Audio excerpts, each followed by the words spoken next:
جو اصل واقعہ بتانا چاہ رہا ہوں. سلیمان علیہ السلام نے کہا جب یہ آئے گی نا تو ہم اس پہ کہتے ہیں نا کہ ایک سیاست ہوتی ہے بھرم میں لینا, اس کو ہوتا ہے نا بھرم. تو حضرت سلیمان علیہ السلام نے کیا کیا کہ اس پر ہمارے بھرم بہت اچھے پڑے, اس کا تخت اٹھا کے لے آؤ, کیونکہ اتنا بڑا تخت وہاں سے ہو کے یہاں آ نہیں سکتا اسباب کی دنیا میں. وہ جب اپنا تخت یہاں دیکھے گی تو وہ نبوت پہ اور یقین کر لے گی کہ یہ سلیمان کا کام نہیں ہے بلکہ یہ کس کا کام ہے, اللہ کا. تو اللہ کی مدد ان کے ساتھ ہے. تو اب دیکھو جو میں اصل بتانا چاہ رہا ہوں واقعہ, حضرت سلیمان نے کہا کہ ایکم یاتینی بعرشھا قبل ان یاتونی مسلمین, اس کے یہاں پہنچنے سے پہلے کون اس کا تخت اٹھا کے لائے گا؟ جن کھڑا ہوا, جن نے بولا آپ یہاں پہنچنے کی بات کرتے ہیں, مجلس برخاست ہونے سے پہلے یہاں حاضر ہوگا. اب قرآن کے الفاظ دیکھو, قال الذی عندہ علم من الکتاب, جن کے پاس کتاب کا علم تھا, زبور کا ایک بزرگ تھے, انہوں نے کہا پلک جھپکنے سے پہلے یہاں حاضر کروں گا, اور یہ کہا اور تخت حاضر. اب یہ واقعہ اگر فضائل اعمال میں لکھا ہوتا, قرآن میں نہ ہوتا, تو ہماری ایسی کی تیسی ہو چکی ہوتی کہ نہیں ہوتی؟ ایک اور کلپ مارکیٹ میں بولو نا آ چکا ہوتا. ایک اور نوجوان کوئی مفتی بیٹھتا پگڑی چھڑی باندھ کے, اس کو بڑا خوش ہوتا, ایک فضائل اعمال اور فضائل صدقات کے خلاف ایک ایٹم بم مل گیا. شیخ الحدیث نے لکھا کہ وہاں سے ایک بزرگ تخت اٹھا کے یہاں لے آئے, پھر قرآن کی آیتیں کہ یہ تو مردہ ہیں, یہ تو انسان ہے, ان کو تو یہ نہیں پتا کہ زندگی کب ہوگی, یہ شرک پھیلا رہی ہے فضائل اعمال, اور تبلیغی جماعت پوری دنیا میں کس کی دعوت لے کے گھوم رہی ہے؟ شرک کی دعوت لے کے گھوم رہی ہے. سب ایسے ہی شیخ الحدیث نے لکھا. پھر وہ جو ہمارے حضرت ہیں پیر و مرشد توصیف الرحمان صاحب, وہ تو خوشی سے ان کی تو نیند ہی اڑ جاتی رات. کہتے یار صبح اٹھتے ہی سب سے پہلے کیا کرنا ہے؟ کلپ تیار کرو. ایک دم کیمرہ آتا اور پھر توحید پر الحمد سے لے کے والناس تک, قرآن میں توحید پر جتنی آیتیں ان کی تلاوت ہوتی, اور اس توحید کا مقصد ہندو کو مسلمان کرنا نہیں بلکہ مسلمانوں کو دائرہ اسلام سے باہر نکالنا. آج کل جو توحید بیان کی جا رہی ہے اس کا مطلب یہ نہیں کہ ہندو کی طرف مسلمان ہو جائیں توحید سن کے, بلکہ جو پہلے سے مسلمان ہیں ان کو دائرہ اسلام سے باہر نکالنا. یہ ہے ہی نہیں. تو پھر لوگ ہمیں فون کرتے, ہم کہتے ہیں یار پہلے کم قصے ہیں جو ایک نئی ٹینشن میں ڈال. تو یہ وہ لوگ ہیں بیچارے جن کے پاس علم نہیں ہے. آئی بات سامنے, علم نہیں ہے, فارغ ترین لوگ ہیں. فضائل اعمال پہ زیادہ جو کرامتیں ہیں نا, اس پہ یہ اعتراض کیا جا سکتا ہے کہ بھئی ان کی سند مستند نہیں ہے. آئی بس جو زیادہ اعتراض ہو سکتا ہے کہ حضرت شیخ الحدیث نے جو کرامتوں کے اتنے واقعات لکھے ہیں اس کی کوئی سند نہیں ہے. تو اس کا شیخ الحدیث جواب دے سکتے تھے کہ بھئی میں نے جن کتابوں سے نقل کیے مجھے ان پر اعتماد ہے, اگر کسی کو اعتماد نہیں ہے تو قبول نہ کرے, ختم ہو گئی. بھئی ایک واقعہ مجھے لگ رہا ہوتا ہے کہ صحیح ہے, آپ کو لگ رہا ہوتا ہے کہ صحیح نہیں ہے, تو بس اس سے زیادہ اس کی حقیقت, جو فضائل صدقات پہ اعتراض کیے جاتے ہیں ان کی حقیقت اس سے زیادہ نہیں ہے, کہ وہ سب کرامتوں کے واقعے ہیں.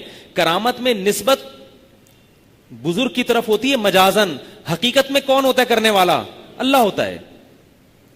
اب آپ کہیں کہ پھر ان بزرگ کی طرف نسبت کی کیوں؟ یوں ہی کہتے تھے اللہ نے یہ کیا, اللہ نے یہ کیا, اللہ نے یہ کیا. جیسے ایک فضائل اعمال میں واقع ایک بزرگ نے مردے کو زندہ کر دیا, تو بھئی یوں کہو نا کہ ان بزرگ کے ذریعے اللہ نے مردے کو زندہ کر دیا.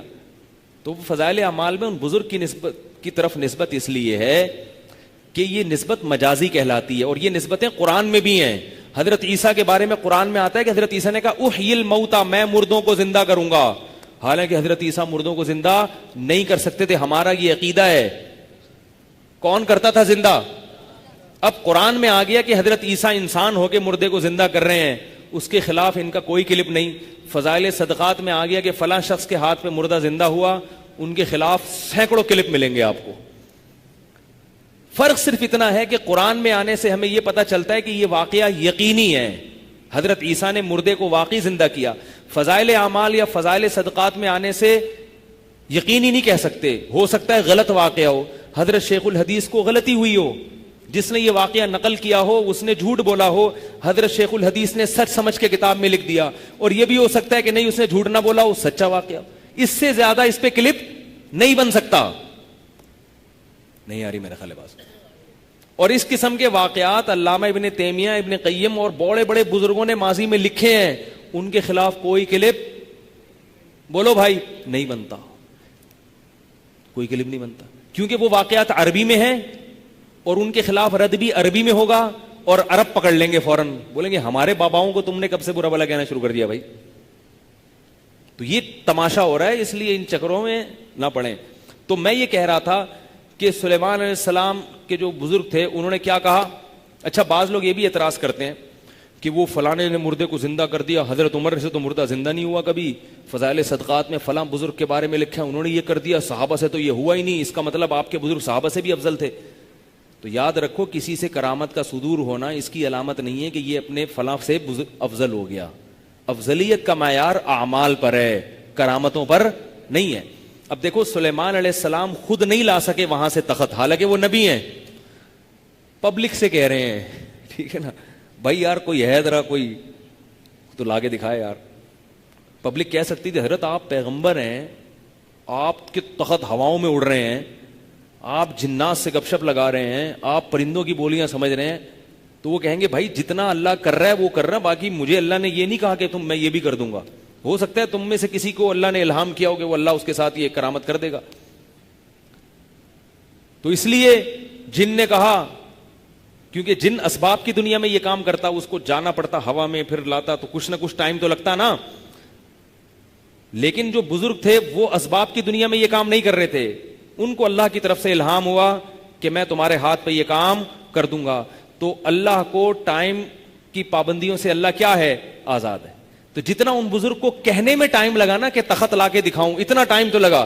جیسے ہی جملہ مکمل ہوا, کیا میں تخت حاضر نہ کروں آپ کی پلک جھپکنے سے پہلے کی یا پہ جب بڑی یہ پہ جب پہنچے ہیں تخت سامنے حاضر. کیونکہ قرآن کے الفاظ کیا ہیں, قال الذی عندہ علم من الکتاب, اللہ فرماتے ہیں جس کے پاس زبور کا علم تھا, بزرگ تھے, انہوں نے کہا انا آتی کبھی, میں وہ تخت آپ کے پاس لے کر آؤں گا, قبل ان یرتد الیک طرفک, آپ کی پلک جھپکنے سے پہلے.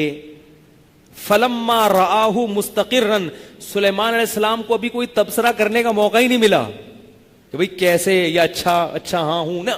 فلما رآہ, اللہ فرماتے ہیں سلیمان نے اس کو اپنے پاس جب دیکھا, یہ رکھا ہوا ہے سامنے, ٹھیک ہے نا, قال ھذا من فضل ربی, فرمائیے میرے رب کا فضل ہے.